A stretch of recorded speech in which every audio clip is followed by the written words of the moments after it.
On Sunday, February 3, 2008, President Thomas S. Monson was set apart as the 16th President of the Church of Jesus Christ of Latter-day Saints. The announcement was made to the assembled media at church headquarters in Salt Lake City, Monday, February 4th. I'm humbled as I stand before you today. I testify that this work in which we're engaged is the Lord's work. I felt His sustaining influence. I know that He will direct our efforts as we serve Him with faith and diligence. President Monson called President Henry B. Eyring to serve as his first counselor and Elder Dieter F. Uchtdorf as his second counselor.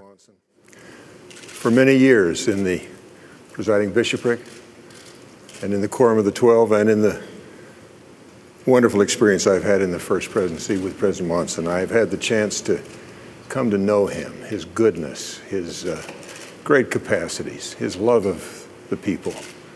I pledge my whole heart to serve with him, knowing as I do his faith in the Lord Jesus Christ. It is something which is a great honor, and I'm very humbled by the call to serve as one of the counselors of President Monson.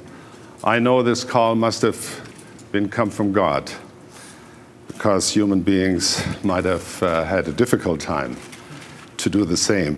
President Monson then answered questions from the media and offered some remarks about his new calling.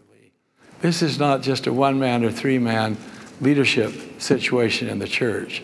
These are very competent and vastly different individuals in their backgrounds and in their training.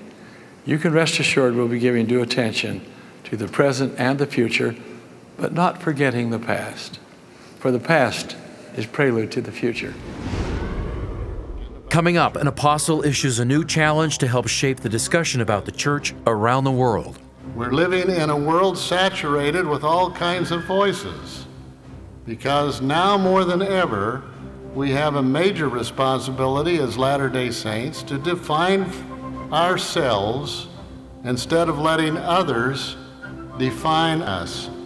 Plus, the early writings of Joseph Smith become available through an unprecedented project with the Church History Archives. Some of the people doing the most rigorous study of LDS church history these days are not members of the church.